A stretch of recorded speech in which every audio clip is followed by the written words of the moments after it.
the Protect College Sports Act of 2026. This legislation was recently introduced by Senators Maria Cantwell from Washington and Senators Ted Cruz from Texas. Bipartisan legislation, I know, surprising. I know. But we're going to talk about the key components of the introduced bill and how it'll change the landscape of college athletics in the United States. Let's get right into it. Now, before we get into the first sections that we're going to talk about, briefly, it's very important to understand that this legislation codifies the recent House v. NCAA settlement deal reached between athletes and the NCAA. So what it did was basically take the tenets of that settlement agreement and codify it into federal legislation that's being introduced. So let's talk about Section 114, Title I of the Protect College Athletes Act.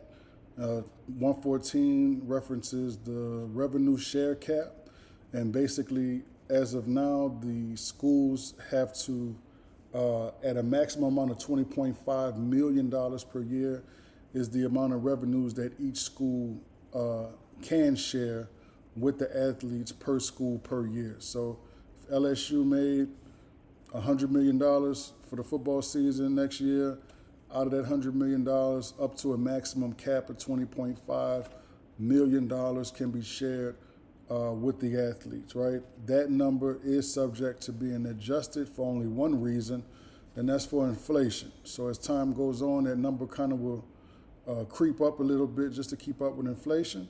But as far as the bill, revenue sharing is here to stay, and I think that's a big win for the collegiate student athletes. Now let's talk about Title I, Section 115. This section addresses the valid business purpose requirement for NIL deals, right? So what does that mean? In essence, you can't hire a collegiate athlete or a recruit to do a commercial for your car dealership and pay them $1.5 million, right?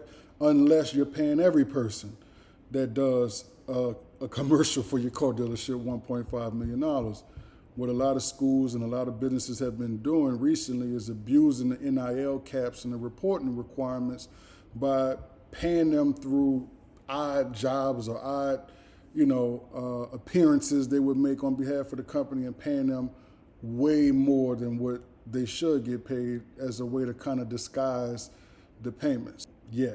Can't do that. So it has to be a valid business purpose for NIL deals from this point forward based on the act, right? Now let's look at Section 105 of the Title I of the Protect College Sports Act, and that is going to address scholarship protection. I really like this act.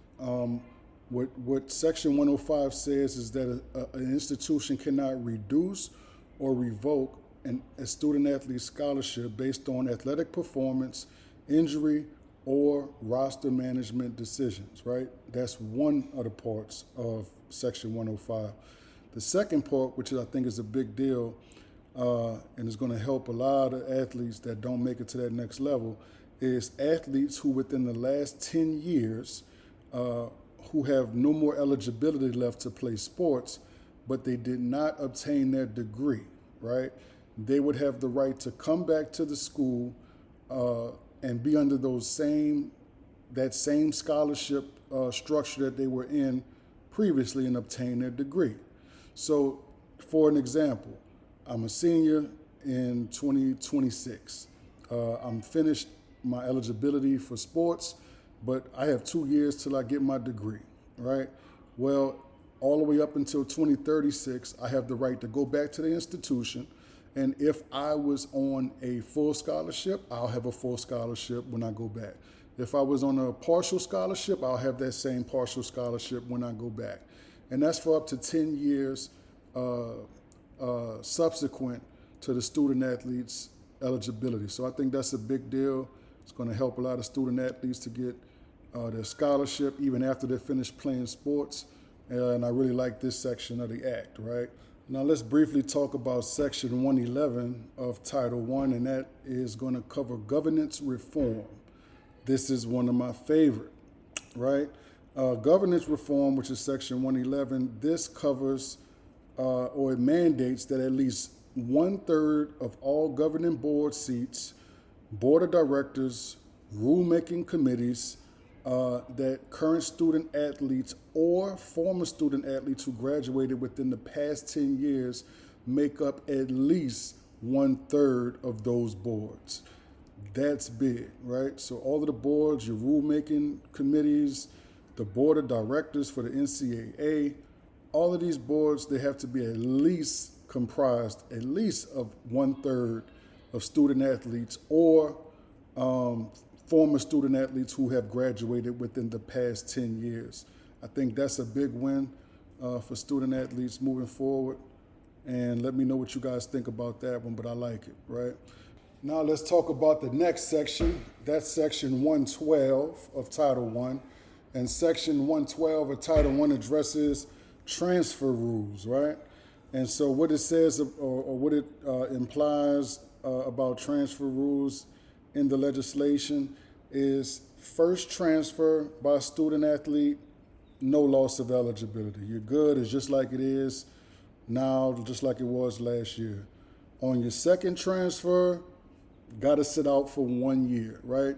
So that's a big difference. Now, right now, you can transfer as many times you want, no penalty, but based on the act that's being introduced after your second transfer, you'll have to sit out 1 year.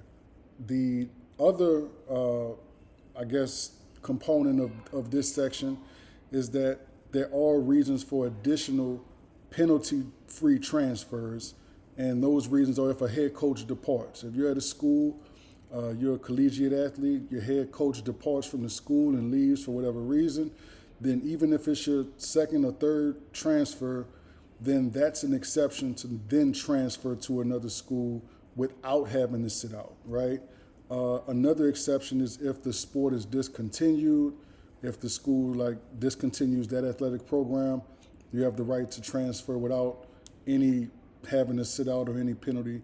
And the third was if someone is going to pursue a graduate degree at another institution, or if you're the victim of harassment, physical altercation, sexual harassment.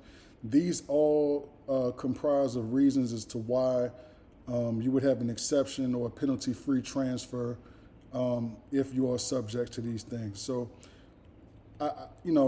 honestly, I kind of like the transfer rules. I was tired of seeing athletes at a new school every year transfer 5 times before they graduate.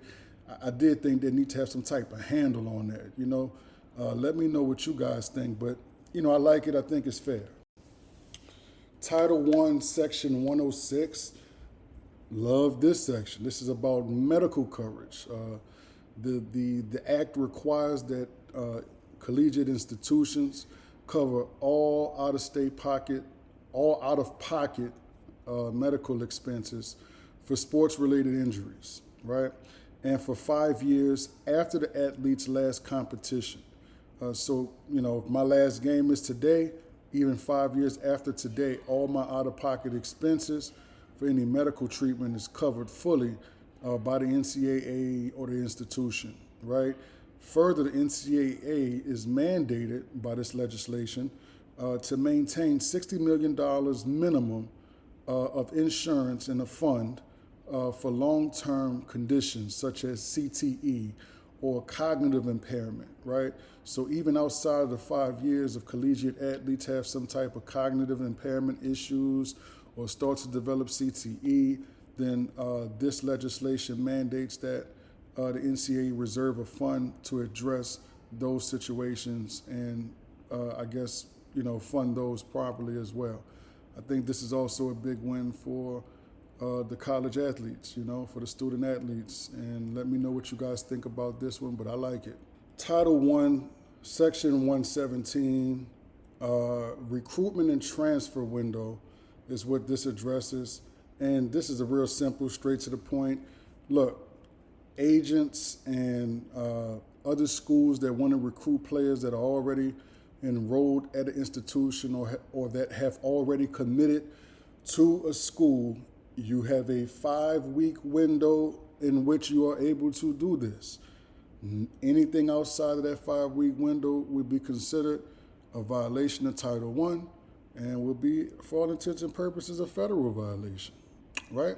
So 5 weeks, that's all that agents or schools have if you want to recruit players who are at other schools or who have already committed to a collegiate institution. And, you know, I don't feel any way about that. Let me know your thoughts about this one, y'all. Section 119, and this has to do with the private right of action, whistleblower protection. And in short, this now gives collegiate athletes the opportunity to sue the NCAA, their college institution, the conference. They now can sue these, they have the right to sue these organizations in their individual capacity, in their private capacity. They can go to a state court or a federal court and file lawsuits about their grievances with any of these organizations. I know that seems like, ooh, what big whippy, what's the big deal? But, you know, prior to this legislation, they were forced to handle all of these grievances through arbitration, right? Which is not court. You go sit down with someone and try to work it out without any, you know, judicial or I guess litigation, I would say. And it really wasn't fair to the student athletes, right? It was a major plus for the institutions and the conferences. But now the playing field's been leveled and athletes can sue, you know, just like anyone else. So I think that's also a big win for the student athletes. Let's get into the next section. Let's briefly talk about Title I, Section 121, federal preemption. In short, all this means is that this legislation, the Protect College Sports Act, is basically the constitution for college athletics, right? There's nothing that a municipality or a state government, there's no rules or laws that they can implement that would be more stringent or more laxed than all of the guidelines and everything that's enumerated within the Protect College Sports Act of 2026, right? So in a nutshell, that's pretty self-explanatory, and that's what Section 121 references. And, you know, let's get into the last, I believe this is the last section we're going to go over next, and let me know what you guys think about this one. Now, Title I, Section 122, this references employment status, and it references it in the act by not referencing it. Basically, both sides, both parties come to an agreement that we're not going to address whether college athletes are employees at this time. That's been a major question that's been ongoing for quite a while, but they have agreed to not address that in this act. They're going to kick that can down the road and let more debate be held and address that at a later date. So this act will not clarify whether NCAA players are considered employees of the NCAA, and that'll be addressed later. So in closing, man, those are the sections that really stood out to me. I'll put a link in the description to the Protect College Sports Act if anyone wants to go and read it for themselves. And in closing also, there was in Section 2 one rule that I'll address that I really did like, and that rule had to do with the free-to-viewer local broadcast for every game within the local area has to be free and broadcast to that local market, meaning if LSU has a football game, every single game, whether home or away, has to be broadcast on a channel where you can hook up an antenna to your TV and watch the game. And man, I know you appreciate that. Like I appreciate that because I'm tired of having to find out what a game is. Is it on ESPN? Is it on Peacock? Is it on Prime? Like, is it on ESPN? You don't have to do that no more for the local market, right? I don't know. You know, what I don't know is how far local extends. Is it Baton Rouge, or does it go all the way to New Orleans, or how far out does it go? But yeah, I like that, right? But this is Mars Waiters. This is Make It Make Sense. If you liked and I want to do more videos like this, I hope you subscribe. And I'll talk to y'all later, man. Peace out.